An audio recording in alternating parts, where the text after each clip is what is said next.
বয়ান সব দলীয় দলীয় দলীয় সব দলীয়, দলাদলিতে সব বিভক্ত। শ্রোতা আমার লাইনের, আমিও ওই লাইনের, বক্তা বয়ানও চলছে ওই লাইনের। শ্রোতারা জিহাদ পছন্দ করে, আমিও জিহাদি, বক্তা বয়ানও টাটকা জিহাদি। কেমন জিহাদি? জিহাদ না করলে জান্নাত হারাম। শ্রোতারা তরিকাতপন্থী, জিকির মারে ঠাসাইয়া, আমি বক্তাও জিকিরওয়ালা, বয়ান চলছে জিকিরের উপরে। কেমন বয়ান? জিকির ছাড়া জান্নাত হারাম। শ্রোতারা দাওয়াতে, আমি বক্তাও দাওয়াতি, বয়ান চলছে দাওয়াতের উপরে, টাটকা বয়ান। দাওয়াত ছাড়া জান্নাত হারাম। মানুষগুলো দ্বিধায় পড়ে আছে, কি করব? আল্লাহ আমাদের হেদায়েত দান করুন।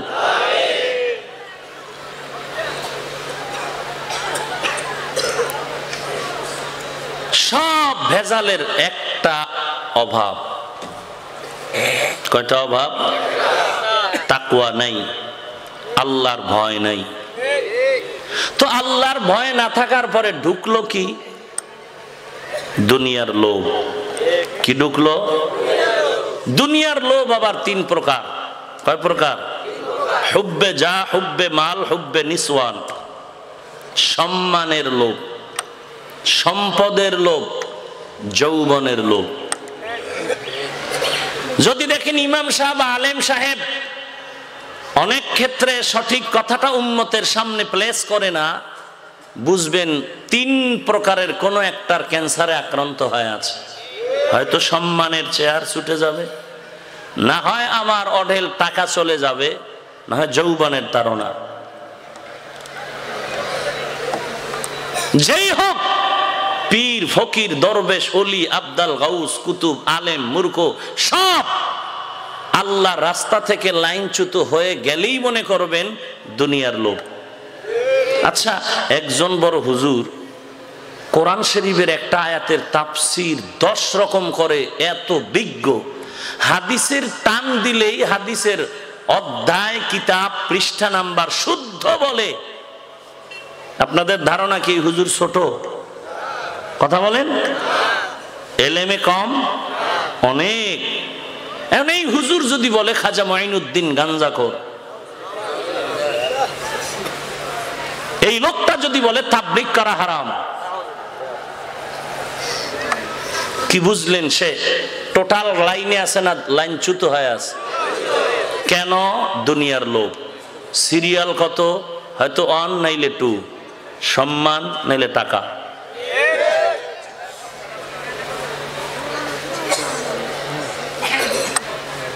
আল্লাহ এ দুনিয়ার লোভ থেকে আমাদেরকে হেফাজত করুন। লোভ আসবে না, নাই এমনটা না। টাকার পয়সা, দুনিয়ার লোভ অন্তরে আসাটা অন্যায় না, স্থায়ীভাবে অন্তরে জায়গা দেওয়াটা অন্যায়। টাকা তো লাগবে, টাকা লাগবে না? দুনিয়া চলতে হলে সম্পদ লাগবে না? ওসমান গনি, গনি মানে ধনী। কত বড় ধনী, কত বড় ধনী! যেই ধনীর প্রশংসা রাসূল করেন যে আমার ওসমান এত ধনী, তার এই সম্পদ বেশি হওয়ার কারণে মারাত্মক মুহূর্ত, পানি নাই, পানি নাই, পিপাসার্ত আমার সাহাবায়ে কেরাম, মনে হয় মরে যাব পানির পিপাসা। এক মহিলার পানি পাইল, একটা কূপ, মহিলা বিধর্মী, সে দিবে না, টাকা লাগবে। কত? এত নাই। সাহাবায়ে কেরাম নবী সহ চুপ হয়ে গেলেন। ওসমান বলেন, নবী একটু অনুমতি দেন। ওসমানকে রাসূল অনুমতি দিলেন, চলে গেলেন। ও বুড়ি, তুমি কত টাকা চাও? তোমার কত টাকার শখ আছে বলো, আমার জীবনের সমস্ত সম্পদ দিয়ে হলেও তোমার পানির কূপ আমি রাসূলকে হাদিয়া দিব। রাসূল ওসমানের এই টাকায় পানি পাইলেন, পান করলেন। বীরে ওসমান, ওসমানের নামের কূপ আজও পর্যন্ত যারা হজে যায় অনেকে জানে না, দেখেও না। এখন তো সৌদি সরকার একেবারে শিরক বেদাত বন্ধ করবে করবে করবে, বেশি অতিরঞ্জিত করে, সব আটকায় দিছে, সব আটকায় দিছে, দেখার কোনো রাস্তা নেই। আর আমগো কি বলবো, বাঙালি কিছু আছে ওখানে গিয়ে দালালি করে, ওদের থেকে ওরা অতিরঞ্জিত করে। খাদিজা রাদিয়াল্লাহু আনহার কবরের পাশে একটু দাঁড়াইলাম, জিয়ারত করব, দাঁড়াইতেই দিচ্ছে না।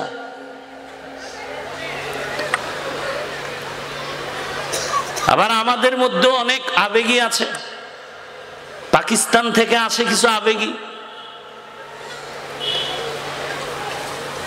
বীর ওসমান, পানিটা একটু কেমন যেন মিষ্টি না, রসুল বরকতের আঙ্গুল দিলেন, পুরা পানি মিষ্টি হয়ে গেল। রসুল খুশি হয়ে কয়, ওসমানকে জানো? লিকুল্লি নবিয়্যিন রফিকুন ওয়া রাফিকি ইয়ানি ফিল জান্নাতি উসমান। সকল নবীর একজন বন্ধু হবে, আমি রসুলের জান্নাতি বন্ধু ওসমান। তো টাকা পয়সা লাগবে কিনা?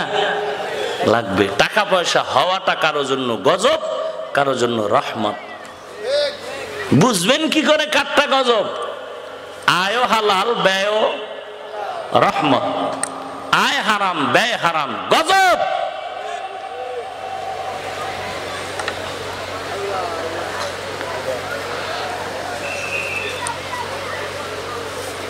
রাসূল বলেন, লা বা'সা বিল গিনা লিমান ইত্তাকা। ধনী হওয়ায় কোনো ক্ষতি নাই যদি তাকওয়া থাকে। তাকওয়া মানে কি? আল্লাহর ভয়। কার ভয়? এই কথাগুলো কি আপনাদের অপ্রয়োজনীয় মনে হচ্ছে? টাকা লাগবে না, টাকা লাগবে না, টাকার বিরুদ্ধে বলতে বলতে এখন কি আমরা হুজুরেরা ফকিন্নি হয়ে যাব? দুনিয়ার টাকাওয়ালার তো এইটাই চাই যে তোরা খালি ভিক্ষাই কর। অনেকে তো বলেও যে কওমি মাদ্রাসায় যারা পড়ে এরা খয়রাত করে খায়, বলে না? খয়রাত বুঝেননি? ভিক্ষা করে খায়। তো মাদ্রাসায় পড়ে যারা ভিক্ষা করে খায়, এই কথা যারা বলে, আমি বলি তোমরা ডাকাতি করে খাও।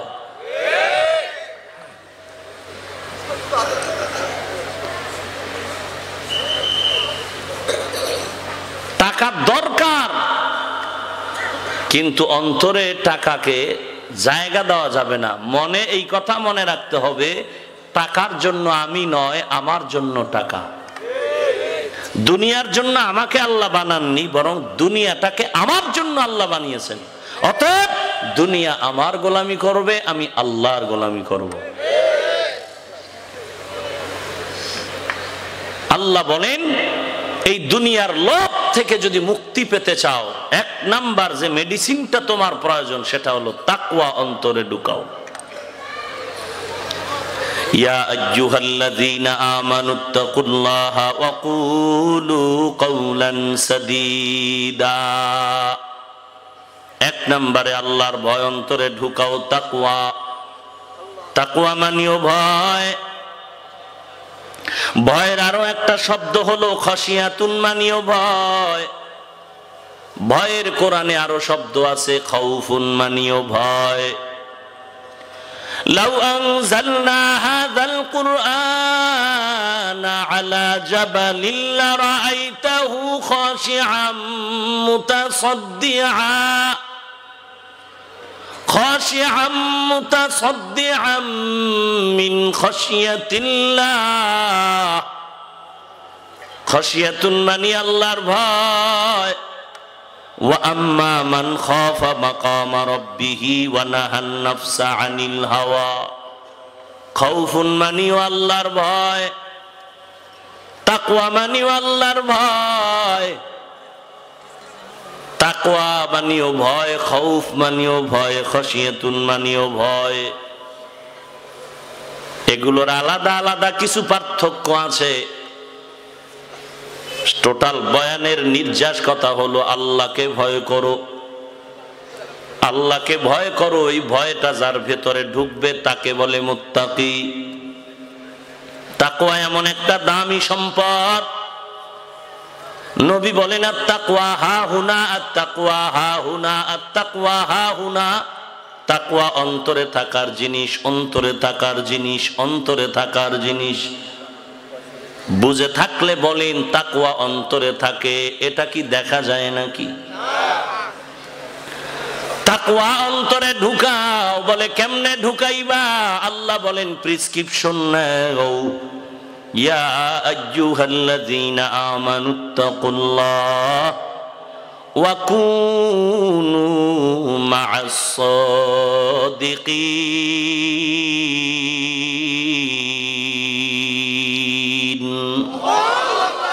আল্লাহকে ভয় করো এবং সত্যবাদী আমার প্রিয় বান্দা যারা, তাদের বন্ধু হয়ে থাকো।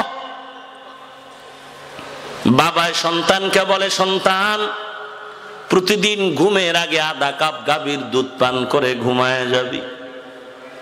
তার মানে হলো তুই বাজারে গিয়া প্রতিদিন দুধ কিনে ঘরে আনবি, এরপরে পান করবি, এমনটা নাকি?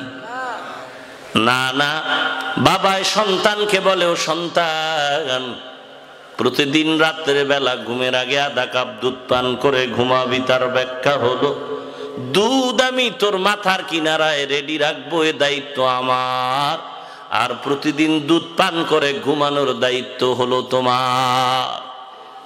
আল্লাহ তাআলা বলেন আমাকে ভয় কর এবং আমার খাস বান্দা যারা সত্যবাদী, সাদিকিন, সালিহিন, এদের বন্ধু হয়ে থাকো। একদিন বলে না, সব সময়, সব সময়। কুনু আমর ফেলে মুজারে থেকে তৈয়ার। ফেলে মুজারের একটা খাসিয়াত হলো সব সময় দাওয়ামের অর্থ দেয়, সব সময়। কুনু মা'আস সাদিকিন, সত্যবাদী আল্লাহওয়ালার বন্ধু হয়ে যাও।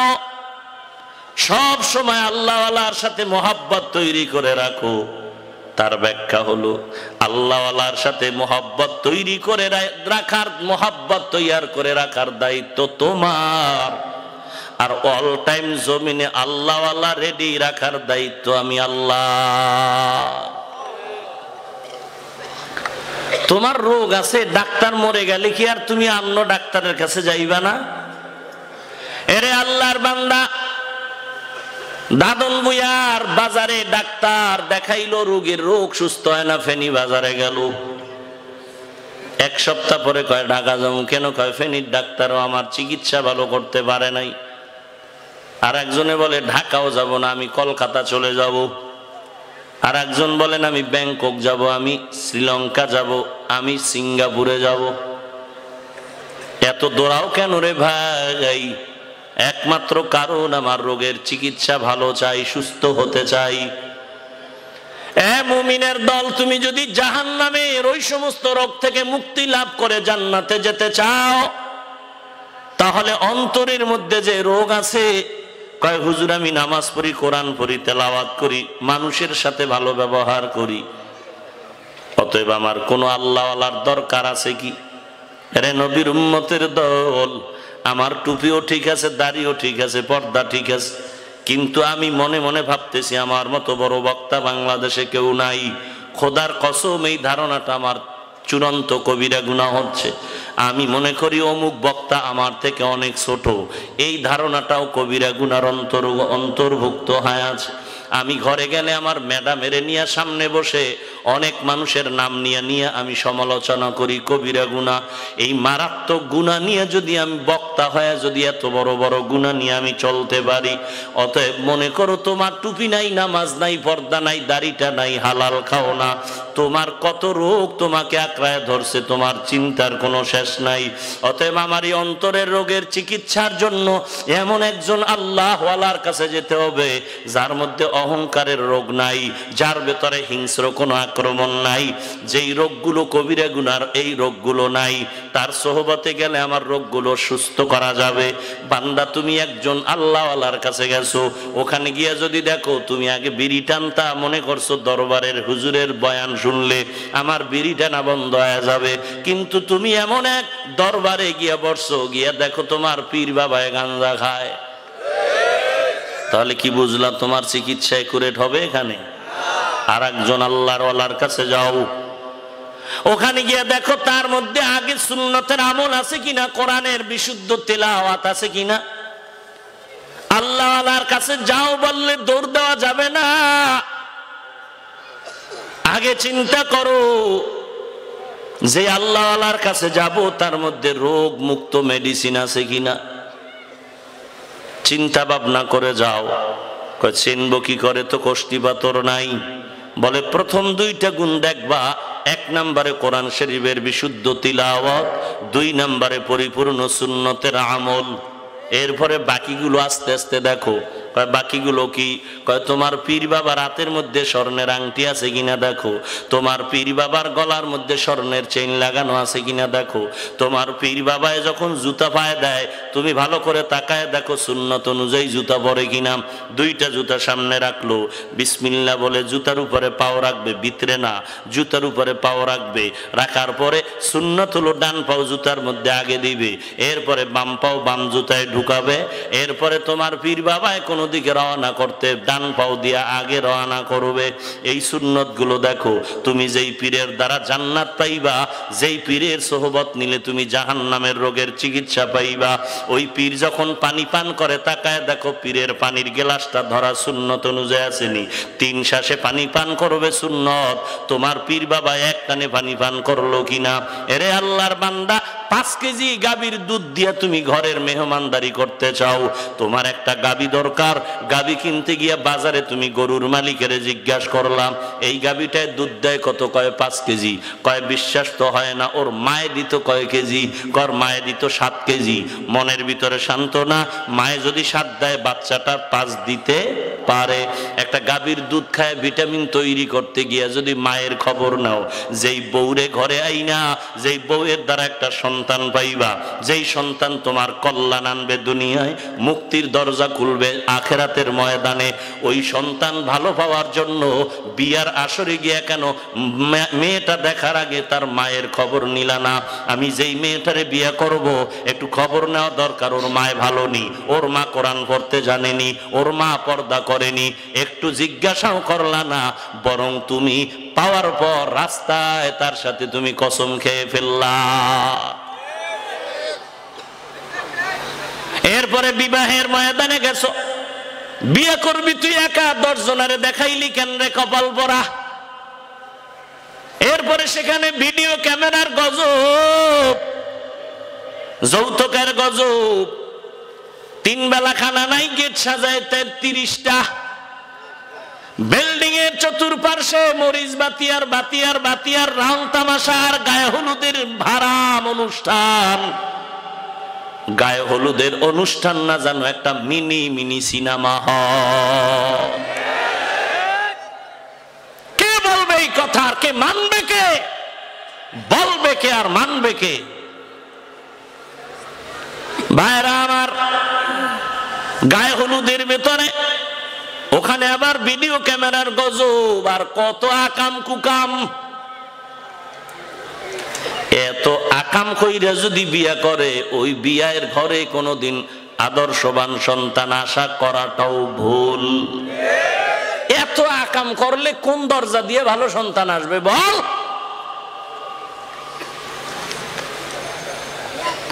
এরে পর্দার আড়ালের মা, আমি হাফিজুর রহমান ও মায়ের সন্তান, একটু চিন্তা করো। বালিশে মাথা লাগাইয়া আমি হাফিজুর রহমানকে যদি তুমি মোহাব্বতের নজরে বয়ান শুনতে আসিয়া থাকো, যদি তোমার অন্তর বলে ছেলেটা ভালো, খোদার কসম করে বলবো আমি হাফিজুর রহমানকে যদি তুমি 1% ভালো বলতে চাও, অবশ্যই আমার মা আমার থেকে আরো বেশি ভালো না হলে সম্ভব নয়। ও মা, তোমার কি মনে চায় না তুমি এক আদর্শবান সন্তানের মা হও?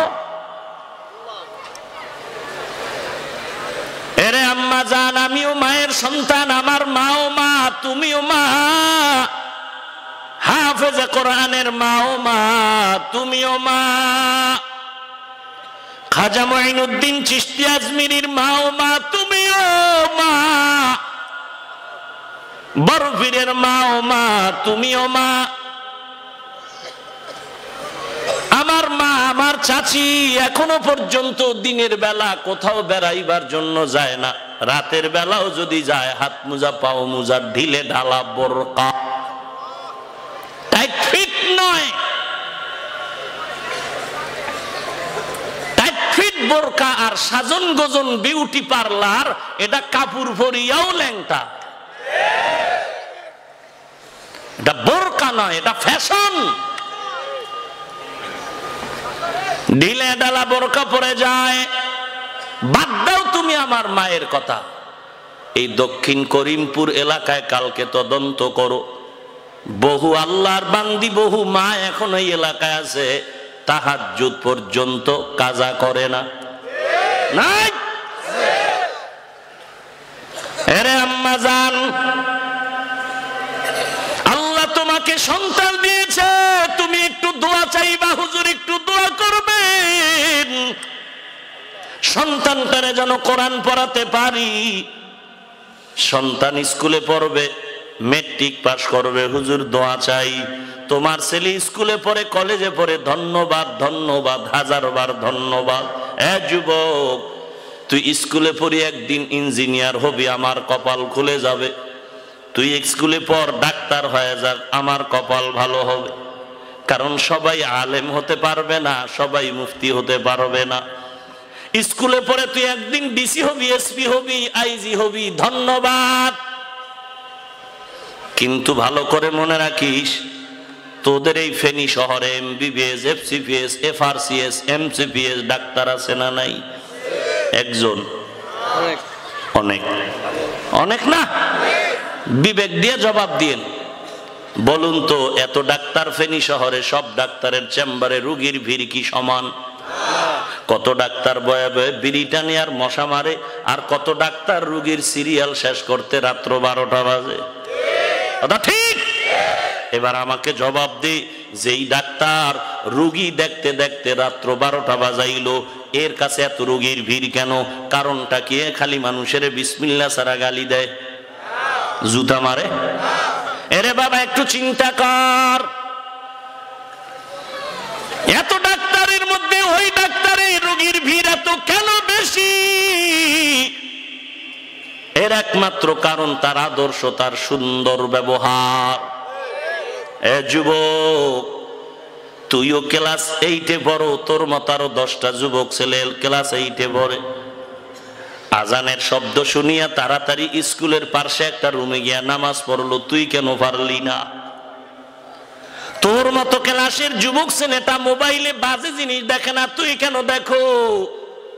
তুই শুধু দেখোই না, ও নামাজ পড়তে যাওয়ার পরে আসার পরে তোর পাশে বসছে, তুই ওই লোকটারে ধন্যবাদ দিলি না, দোয়া চাইলি না, বরং তিরস্কার করলি। এত নামাজ লাগেনি?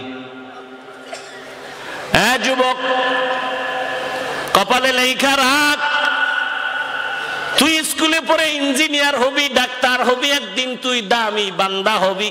তবে তোর সুনাম নিয়ে যদি বাঁচতে চাও, সুনাম রেখে যদি কবরে যেতে চাও, তোর ব্যবহার আর আদর্শ যদি ঠিক না রাখো, জুতা ছাড়া তোর কপালে হাদিয়ার কিছু পাবি না। তুই নকল কইরা নাম্বার উঠাইতে তোর ঘাম ছুটে যায়, আর তোর ওই ছাত্রটা কিন্তু আল্লাহর রুস। কে বলবে এই কথা আর কে শুনবে?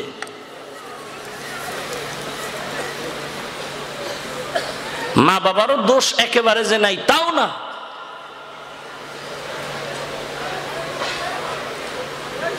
আল্লাহ আমাদের হেদায়েত দান করুন।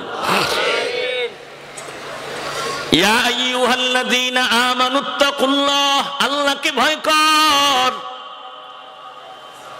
অন্তরে আল্লাহর ভয় ঢুকানোর 1 নাম্বার প্রেসক্রিপশন, আল্লাহ ওয়ালারে মোহাব্বত করো, আল্লাহ ওয়ালার সাথে বন্ধুত্ব করে নাও। যুবক সন্তান এমন কোন গুনাহ নাই, গুনাহ করে নাই, 2 পকেটে 2টা পিস্তল। মানুষের জীবনে হুজুর হোক আর ভিন্ন লোক হোক না কেন, মরার আগে একবার আফসোসের সময় আসবে, জীবনে কি করলাম। প্রত্যেকের জীবনে অবস্থাটা আসবে মৃত্যুর আগে। যুবক আজ রাত্রে বেলা ঘুমাইতে গেল বিছানায়, বলবো আল্লাহর ভয়, আল্লাহর ভয়, ভয়ের নাম তাকওয়া। আল্লাহ কোরআন তাকওয়া দিয়ে শুরু করেছেন, তাকওয়া দিয়ে কোরআন নাজিল শেষ করেছেন। আল্লাহর ভয় থাকলে কি লাভ হবে? বলে তাকায় দেখো, সন্তান মা বাবার ভয়ের কারণে অন্যায় করে না, কয় ফিডা দিবে। ওস্তাদের ভয়ের কারণে ছাত্র অন্যায় করে না, ফিডা দিবে। বিচারকের আসামি, বিচারকের ভয়ে জেলখানায় নিবে, এই ভয়ে অন্যায় করে না। ওস্তাদের ভয়ের কারণে যদি ছাত্র অন্যায় করে না, মা বাবার শাসনের ভয়ে যদি সন্তান অন্যায়ের থেকে ফিরে যায়, বিচারকের শাস্তির ভয়ে যদি আসামি অন্যায়ের থেকে ফিরে যায়, আল্লাহকে যেই বান্দা বান্দি ভয় করবে, গলায় ছুরি লাগবে, জীবনে কোনোদিন গুনাহের কাছেও যাবে না। এই যুবক, আমি উত্তর দিব না, তুই দে। তোমার আমি পায়ে ধরে ধরে ধরে ধরে 2 ঘন্টা 2.5 ঘন্টা কত মায়ার আওয়াজ দিয়া বিনয়ের সাথে বুঝাইতেছি, বাবা নামাজ পড়ো, টুপি পরো, মা বাবার খেদমত করো। 2-1টা উঁচু কথা বলে গেলা নাকি, বললাম কিনা, একটু তোমার মনে কষ্ট লাগলো কিনা? ফাঁকে ফাঁকে বলি, ভাই কষ্ট পাইতেছেননি, ভাইজান মাফ করে দিয়েন। এত বিনয়ের সাথে কথা বুঝায় বললাম টুপি পরো, তুমি টুপি পরতেই চাও না, তুমি নামাজ পড়তেই চাও না, তুমি রাস্তায় গিয়া কও সব কথা কি হুজুর ঘর মানিয়া চলা যাবে নাকি?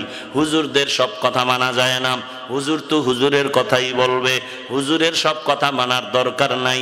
এবার তুমি আমার দিয়ে তাকায় বলো, তুমি যদি আমাকে 5 লাখ টাকা দিয়ে কানে কানে কও, বাদ দাও 5 লাখ, 5 কোটি টাকা দিয়ে কও, হাফিজ ভাই তোমারে 5 কোটি টাকা এখন আমি চেক দিয়ে দিলাম, নগদ টাকা দিলাম, তুমি তোমার দাড়িটারে কেটে ছোট বানাও, আমি জবাব দিব না, তোর অন্তর থেকে জবাব দে, তুই 5 কোটি টাকা দিলে আমি দাড়ি কাটবো নি, বল তোর অন্তর কি বলে, বল।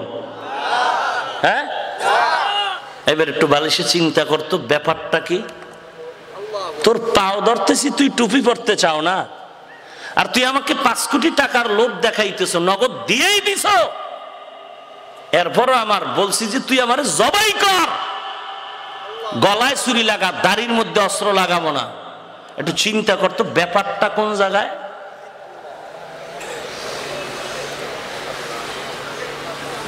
তোমারে পাও ধরে বুঝাই, একটু গালি দেই না, বাজে কথা বলি না, উঁচু কণ্ঠে রাগ করি না, মায়ার নজর দিয়া বলি, এরপরে টুপি পরতে চাও না। আর আমাকে এত লোভ দেখায়, তুমি জীবনে পারবা না, আমাকে মেরে ফেললো, দাড়ি কাটা হবে না, টুপি মাথার থেকে ফেলানো হবে না। কারণটা কি? কোনো কারণ নাই, একমাত্র তাকওয়া, জাহান্নামের অন্তরে ভয়, অন্তরের ভেতরে জাহান্নামের আযাবের ভয়। ওই যুবক পকেটে 2 পিস্তল, রাতের বেলা নিজের ঘরে গিয়া ঘুমানোর রুমের মধ্যে ঢুকলো। এই রুমে এখন দরজা লক করা, অন্য রুমে আব্বা আম্মা ঘুমায়, অন্য রুমে ভাই বোনেরা ঘুমায়, আমার রুমের দরজার সামনে কেউ আসে না।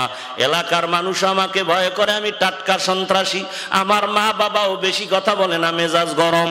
এখন রুমের ভেতর আমি একা, রাতের অন্ধকার, আমি এখন পায়জামা প্যান্ট শার্ট খুলিয়া ফ্রেশ হইলাম, লুঙ্গি পরলাম, বাথরুমে গিয়া ফ্রেশ হইলাম, এরপরে আমি একটু এখন বিশ্রামে যাব, বালিশে মাথা লাগাইলাম, আমার বালিশের 2 পার্শ্বে 2টা পিস্তল রেখে যুবক যখন মাথা লাগাইলো, হঠাৎ করে যেন অন্তরে ধাক্কা আসলো, জীবনে কি করলাম, এই জীবনে কত মায়ের কোল খালি করলাম, এই জীবনে কত ভাইয়ের জিন্দেগি নষ্ট করলাম, আমার ডানে কত বন্ধু সহযোগিতায় ছিল, অনেকে কবরে চলে গেল, আমার বাম দিকে তাকায় দেখি কত বন্ধু ছিল, অনেকেই নাই, লেখাপড়ার জীবনে কত বন্ধু, অনেকেই নাই, খেলার মাঠে কত বন্ধু নিয়ে আড্ডা দিলাম, অনেকেই নাই। কর্মের জীবনে কত বন্ধু দিয়ে আড্ডা দিলাম, নাই। এই জীবনে কত মায়ের সামনে তার সন্তানের জবাই করেছি। এক সময় ওই মহিলা সন্তানের যখন আমি ধরলাম, মহিলা আমার পায়ে জড়ায় বলছে, রে আব্বা জান, তুমি আমার সন্তানের মতো, আমার সন্তানটানে আমার চোখের সামনে মারিও না। ওই মহিলা আমার পায়ে জড়ায় ধরে কান্না করেও ফিরাইতে পারলো না। আমি সন্তানটারে মেরেই ফেললাম। আমার কি উপায় হবে, কি উপায় হবে, কি উপায় হবে? এই চিন্তা করে করে করে করে আধা ঘন্টা, 1 ঘন্টা, 2 ঘন্টা, আজকে কেনই যেন চোখে ঘুম আসতেছে না। হঠাৎ করে যুবক গালের 2 পার্শ্বে দিয়ে হাত লাগায় দেখে চোখের কোঠা দিয়া 2 ফোঁটা চোখের পানি বের হয়ে গেল। আমার কি উপায় হবে? এলাকার মানুষ সবাই আমারে গালি দেয়, বরদোয়া করে আমি সন্ত্রাসী। সামনে কয় না, কিন্তু বাতাসে বাতাসে আমার কানে আওয়াজ আসে, সবাই বরদোয়া করে। এই বরদোয়া অভিশাপ নিয়ে আমি কবরে গেলে আমি নিয়ে যাব, বাঁচলাম। কিন্তু না না, আমার এই অভিশাপের বোঝা আমার সন্তানের মাথায় চেপে আসবে। এলাকার মানুষ আমার সন্তানের ধিক্কার দিবে, এটা তো সেই সন্ত্রাসীর সন্তান। না, এই কলঙ্ক নিয়ে আমি মরতে চাই না। কলঙ্ক থেকে বাঁচার উপায় কি? হঠাৎ করে চিন্তা করে 2 ফোঁটা চোখের পানি পড়ল। হঠাৎ কানের মধ্যে আওয়াজ, আসসালাতু খায়রুম মিনান নাওম। ওরা তো ঘুমায় একটু আগে, কথা কন না কেন? আজীবন গাঁজা খাইছে না, রাতের বেলা মদের বোতল নিয়ে জিকির করছে না, তো ঘুমাইতে আসছে ফজরের আগে, চিন্তায় পড়ে গেছে। হঠাৎ আওয়াজ আসলো, যুবকের দিল পরিবর্তন, আজকে রেডি, উইঠা বসছে। কি করি কি করি, এই কলঙ্কের বোঝা নিয়ে কবরে যাব না। রেডি হইয়া 7টা গায়ে দিছে, দিয়া গামছা কাঁধে নিয়া মসজিদের বারান্দায় হাজির। ইমাম সাহেব দেখা ভয়, সন্ত্রাসী। যুবক কয়, হুজুর কোনো ভয় নাই, গরম মেজাজ নিয়ে আসি নাই, তওবার মেজাজ নিয়ে আসি।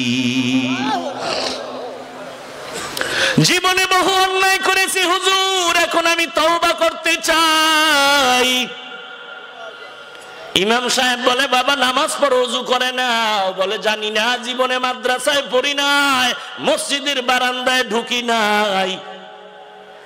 ইমাম সাহেব আজানের পরে লোকজন কম, নিজের রুমের পাশে গিয়া ওযু শিখায় দিল, ওযু করায় দিল।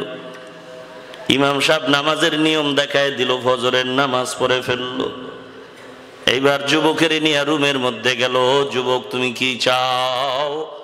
বলে, আমি কলঙ্কের বোঝা থেকে মুক্ত হতে চাই। বলে, নামাজ পড়ো, আল্লাহর মহব্বত নিয়ে কান্না করো। আর কি করব? বলে, হুজুর।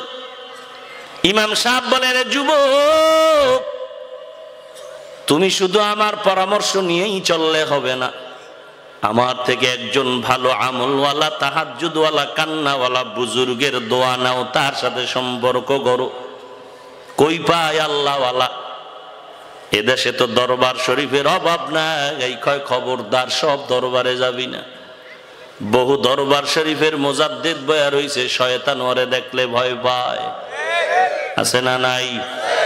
মুরিদেরটা খাইয়ে লয়া নিজের ফেডেরে তিমি মাছ বানাইছে, তিমি মাছ। আছে না নাই? এই ভাই, ভালো করে বুঝো, আল্লাহ বিবেক দিছে, বিবেকের সাথে বেঈমানি করিস না রে বাঙালি মুসলমান। বিবেকের সাথে বেঈমানি করিস না। তোর বিবেক দিয়ে আমাকে জবাব দাও।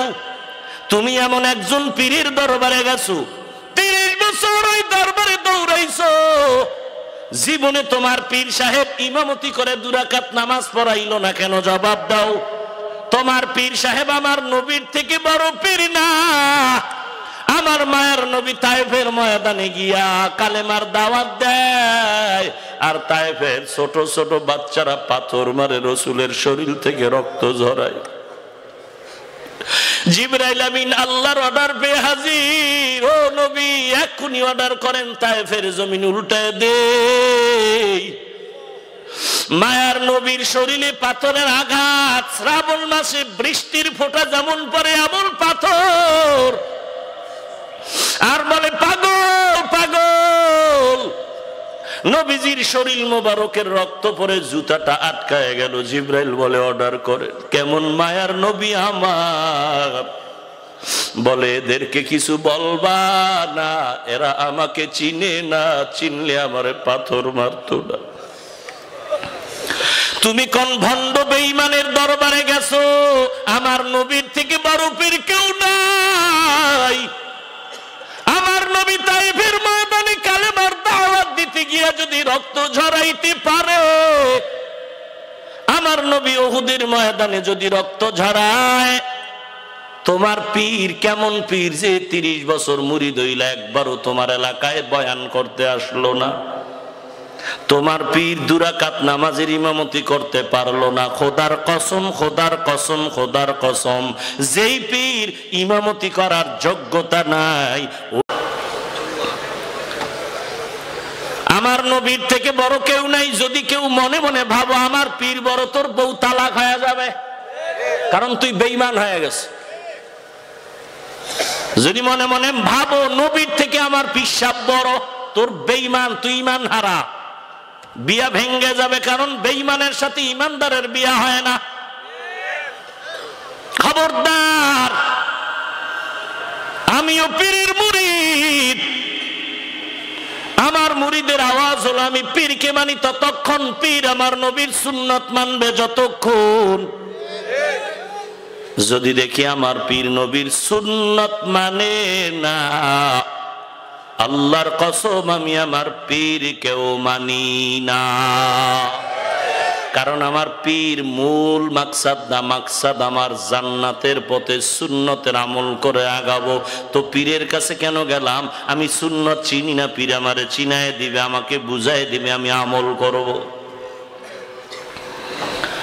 এরে নবীর উম্মতের দল, ইমাম সাহেব বলেন, হে যুবক, এমন একজন বুজুর্গ এই জমিনে আছে, একটু কষ্ট করে তোমার সেখানে যেতে হবে, এখানে না, বহু দূরে যেতে হবে, জংলার পার্শ্বে থাকে, বিশাল কোন অট্টালিকা নাই, নাম হলো আবুল হাসান রহমাতুল্লাহ আলাইহি। আবুল হাসান যুবক ইমামের পরামর্শ নিয়ে রওনা, কারণ তার দিলের মধ্যে তামান্না তৈরি হয়ে গেছে, আমি জাহান্নাম থেকে মুক্তি চাই। আল্লাহর মোহাব্বতের হেদায়েতের বুঝ যখন অন্তরে এসে যাবে, আবু জাহাল 13 বছর নবীর বয়ান শুনলো, এরপরও কালেমা পড়ে না। এটা কপাল, কপাল, কপাল। আর তরবারে নিয়ে নবীর গর্দান কাটার জন্য ওমর দৌড়ায়, কালেমার পতাকা নিয়ে রেডি হয়ে যায়। কপালের ব্যাপার। যুবক চলল আল্লাহর ওলি আবুল হাসানের দরবারে, বহু কষ্ট করে ঘাট প্রতিঘাট পেরিয়ে, হেঁটে হেঁটে জঙ্গল পেরিয়ে আবুল হাসান খেরকানি রহমাতুল্লাহ আলাইহির দরবারে বাড়িতে হাজির। নাই খবর নাই কোথায় আল্লাহর ওলি, এত সুনাম, কই তার গেট, কই গেটের ভিতরে দারোয়ান কই? কয় ঘর নাই, দরজা আটকায় ঘুমায়, জংলার পাশে ভাঙা একটা ঘর, কোন রকম জংলার গাছের পাতা দিয়া পর্দা লাগানো চতুর্পার্শ্বে। বাড়ির দরজায় গিয়া ডাক দিছে, ও আল্লাহর ওলি, ঘরে আছেন কি? আমি এক যুবক। ঘরের থেকে কোনো আওয়াজ নাই, যুবক চুপ হয়ে আছে। আবার আওয়াজ দিলেন, ঘরে কি কেউ নাই? এইবারও কোনো প্রতি উত্তর আসলো না, যুবক থমকে দাঁড়ায় গেল। ফাইনাল একটু উঁচু আওয়াজে বলল, ঘরে কি কেউ নাই? হঠাৎ করে একটা মহিলার কণ্ঠ ভেসে আসলো। মহিলার আস্তে আওয়াজ দিয়ে কয়, কে হে তুমি? বলে, আমি এক আগন্তুক যুবক, কি চাও? বলে, আমি চাই এখানে আল্লাহর ওলি আবুল হাসানের বাড়ি নাকি এটা? বলে, হ্যাঁ। বলে, আমি তার কাছে আসছি। কেন? বলে, আমি তার সোহবত নিয়ে একটু জাহান্নামের আগুন থেকে বেঁচে জান্নাতের পথে চলবো। মহিলার কর্কশ মেজাজ দিয়ে কয়, খবরদার, অন্য কাজ থাকলে চলে যাও, আবুল হাসানের কাছে কোনোদিন তোমার কোনো ফায়দা হবে না, এর মতো খারাপ কেউ নাই। আরো যা বলার বলে ফেলল। যুবক, নতুন মানুষ, অন্তরের মধ্যে একটু কষ্ট, এত বড় হুজুরের বউয়ের হালাত এমন কেন? রাগ নিয়ে আবার উল্টা পথে বাড়ি রওনা। এক মুরব্বী ডাক দিয়ে কয়, যুবক হঠাৎ ঢুকলা আবার বের হয়ে যাও, কই তোমার বাড়ি, কি ব্যাপার, আবার যাও কেন, আসলা কেন? ঘটনার বিবরণ দেওয়ার পরে যুবককে বুড়া ডেকে বলে, এ যুবক, আমরা এই এলাকায় বাসিন্দা, আমরা ভালো করে জানি আবুল হাসানের মতো একজন বুজুর্গ আল্লাহর খাস বান্দা কেউ নাই। বলে, সে কি ঘরে নাই? বলে, না। তুমি তার কাছে আসলা আবার যাও কেন? বলে, ঘরের ব্যবহার বড় খারাপ। বলে, তুমি মুরিদ হও আর নাই হও, অন্তত আল্লাহর ওয়ালার নজরটা দেখে একবার তুমি সালাম দিয়া চলে যাও। কোথায় পাই তারে, কোথায়? বলে, আবুল হাসান এত গরিব, জঙ্গলে কাঠ কেটে বিক্রি করে বাজারে তারপরে সংসার চালায়। এই মুরিদের গোষ্ঠী, ইসলামী রাষ্ট্র পাইলে জুতার বাড়ি আর রডের বাড়ি টের পাইতি কারে কয়?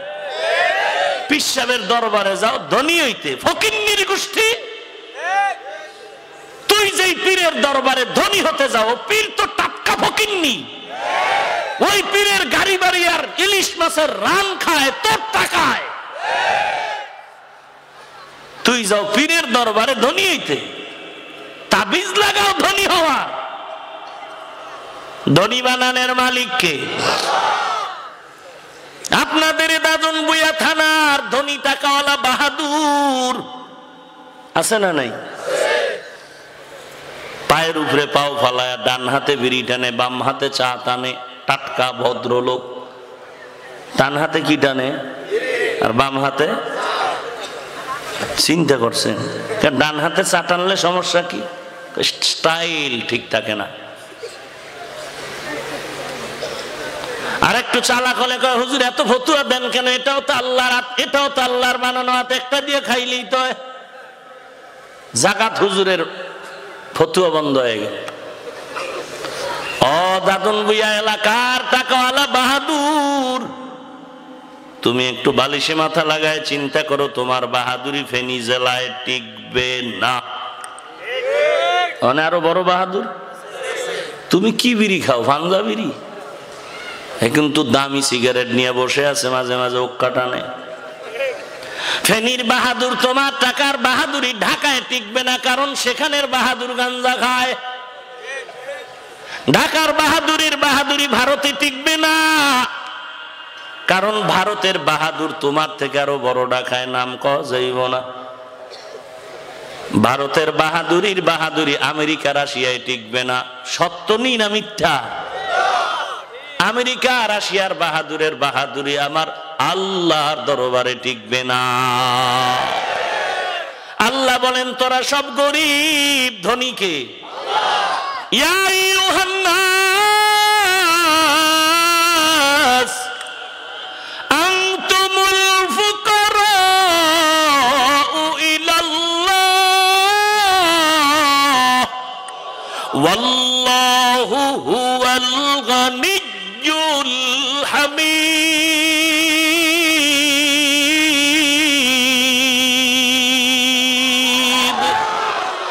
গরতাওয়াক্কুল মিকুনি হারস বহশাগম মিরাসানাত রিজকে তু আজলা মাকাম জুজবা হাকচি জে মখাজ ইনসুজা ফজলে উ আমস্তে দর জুমলা জাহা।